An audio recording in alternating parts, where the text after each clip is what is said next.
Shalom, salam sejahtera bagi Bapak Ibu, Saudara-saudara, anak-anak yang dikasihi oleh Tuhan Yesus Kristus. Berjumpa kembali bersama saya Pendeta Eka di dalam renungan firman Tuhan pada hari ini, Senin 22 Agustus 2022. Sukacita dan damai sejahtera dari Tuhan Yesus kiranya menyertai hidup kita sekalian. Puji nama Tuhan.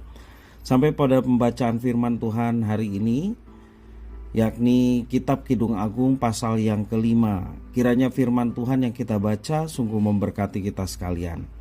Baik, sebelum kita akan merenungkan bagian firman Tuhan hari ini, kita akan berdoa terlebih dahulu. Tuhan Allah Bapa di surga yang kami puja sembah dalam nama Tuhan Yesus, sungguh kami mengucapkan syukur dan terima kasih kepada Tuhan yang memelihara hidup kami sampai pada hari ini. Kami mau terus memperdengarkan hati pikiran kami kebenaran firman Tuhan. Kau yang mampukan untuk kami dapat mengerti dan memahami apa yang Kau maksudkan, serta Roh Kudus menolong kami untuk kami menggenapi firman Tuhan dalam hidup kami. Terima kasih Bapa, terpujilah namamu. Demi nama Tuhan Yesus Kristus, kami sudah berdoa dan bersyukur. Haleluya, amin. Bapak Ibu Saudara-saudara yang dikasihi Tuhan, firman Tuhan dari Kitab Kidung Agung saya akan membacakan di dalam ayat yang kedua sampai ayat yang ke-8. Demikian firman Tuhan.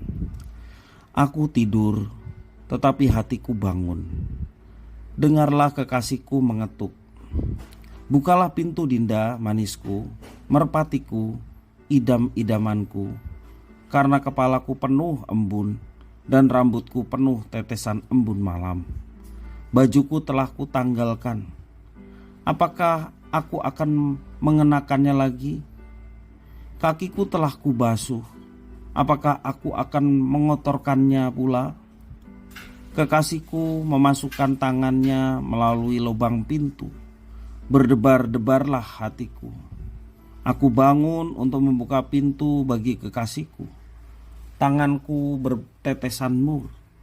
Bertetesan cairan mur jari-jariku pada pegangan kunci pintu.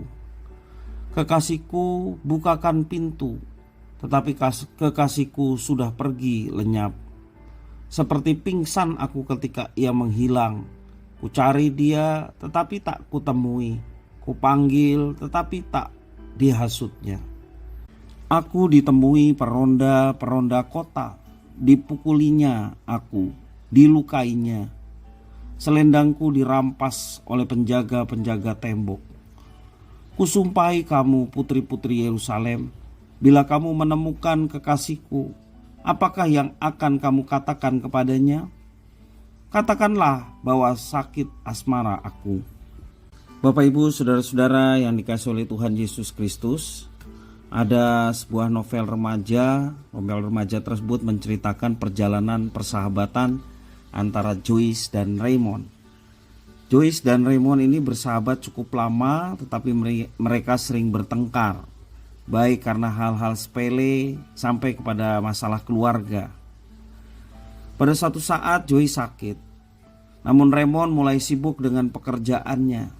Raymond berpikir pasti Joyce akan segera sembuh, itu pikirnya.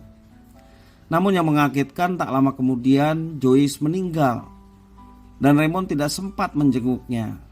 Pada akhirnya Raymond membaca sebuah buku harian Joyce, dan barulah ia tahu bahwa Joyce sangat merindukan Raymond, merindukan kebersamaan di saat-saat terakhirnya.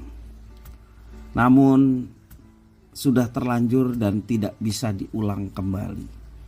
Bapak Ibu Saudara, Kitab Kidung Agung ini memiliki bahasa puisi yang vulgar karena berbicara tentang relasi laki-laki dan perempuan yang oleh beberapa penafsir akhirnya digambarkan sebagai relasi antara Tuhan dan umatnya, selain juga mengenai relasi antar sesama, khususnya suami dan istri. Kekasih di sini dikatakan terlalu lama menunggu di luar, ayat yang kedua. Tetapi si perempuan terlalu malas juga untuk segera membukakan pintu, dalam ayat yang kelima, ayat 3-5. Dan akhirnya sang kekasih pergi. Dicari kemana-mana tetapi tidak ditemukan, dan rindunya menjadi sia-sia walau kualitas rindunya sangat teramat dalam. Ya. Dalam Kidung Agung pasal 5 ayat yang ke-6 dikatakan, kekasihku bukakan pintu, tetapi kekasihku sudah pergi lenyap. Seperti pingsan aku ketika ia menghilang. Kucari dia tetapi tak kutemui, kupanggil tetapi tak disahutnya. Itulah kesedihan karena kekasihnya pergi. Relasi kita dengan Tuhan kadangkala demikian. Kita terlalu sibuk dan bisa melupakan Tuhan sepanjang hari. Kita menyesal saat kerinduan kita pada akhirnya tidak tersampaikan, dan Tuhan seakan-akan pergi meninggalkan kita, sehingga kita merasa sendirian. Buka hati untuk merespon panggilan Tuhan. Jangan biarkan Dia terlalu lama menunggu kita yang malas ini. Dalam Yesaya 55 ayat yang ke-6 diajarkan kepada kita, carilah Tuhan selama Ia berkenan ditemui, berserulah kepadanya selama Ia dekat. Bapak Ibu saudara-saudara yang dikasihi oleh Tuhan, jangan biarkan terlambat juga untuk menikmati kebersamaan dengan sesama, karena kita tidak tahu kapan saatnya Ia tiba-tiba pergi dan kita menjadi menyesal. Mari kita menikmati dan menjalani kehidupan ini bersama dengan Tuhan. Dan jangan kita mengeraskan hati tak kala Tuhan memanggil kita untuk satu pekerjaan dan pelayanan yang dipercayakan kepadanya. Semua itu dipercayakan karena Tuhan mengasihi kita. Untuk itulah kita ditebus, untuk itulah kita dipilih, dipanggil untuk menjadi pelaku-pelaku firman, sehingga hidup kita boleh memancarkan terang dan menjadi berkat bagi sesama. Demikian juga dalam relasinya dengan sesama. Jangan biarkan kita terlambat untuk menikmati kebersamaan dengan orang-orang yang ada di sekitar kita.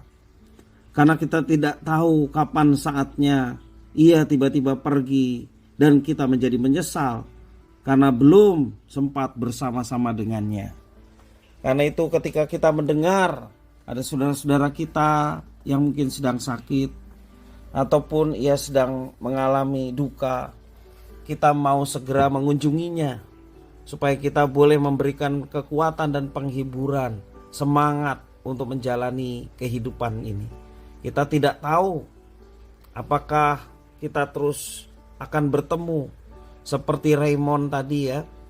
Dia tidak menyangka kalau temannya yang dia pikir akan segera sembuh, tapi ternyata justru meninggalkan dia, dan dia menyesal ketika dia sudah membaca buku hariannya bahwa Joyce sangat menantikan kehadirannya di saat-saat terakhir hidup Joyce. Dan semua itu terjadi, ada penyesalan dalam diri Raymond. Kita tidak mau menyesal seperti itu. Karena itu selagi kita masih ada kesempatan dalam kebersamaan, mari kita menikmati kebersamaan itu. Dan kita boleh menyatakan kasih kita kepada orang lain, sehingga mereka pun boleh menemukan Kristus yang mengasihi manusia melalui hidup kita, dan hidup kita boleh menjadi berkat. Sekali lagi, jangan sampai kita menyesal, waktunya habis, tapi kita tidak bisa berbuat apa-apa. Gunakan kesempatan yang ada bersama dengan Tuhan dalam kebahagiaan dan sukacita, bersama dengan sesama, untuk hidup kita boleh menjadi berkat bagi mereka. Tuhan dan sesama kita adalah harta yang paling indah. Nikmatilah kebersamaan bersama dengan Tuhan, demikian juga sesama kita. Kiranya firman Tuhan memberkati kita sekalian. Mari kita berdoa. Tuhan Allah Bapa di surga, di dalam nama Tuhan Yesus, kami sungguh mengucapkan syukur atas firman Tuhan. Kau yang mampukan untuk kami dapat memahami apa yang Kau maksudkan. Kau juga menolong kami untuk menjadi pelaku-pelaku firman, menggenapi firman Tuhan dalam hidup kami. Kami mau kesempatan yang Tuhan berikan tidak menjadi sia-sia. Kami mau setiap kami bersama dengan Tuhan dalam kebahagiaan, Tuhan menuntun hidup kami pun untuk kami dalam kebersamaan dengan sesama, sehingga hidup kami menjadi berkat bagi mereka. Terima kasih Bapa atas firman Tuhan. Demi nama Tuhan Yesus kami berdoa. Haleluya. Amin.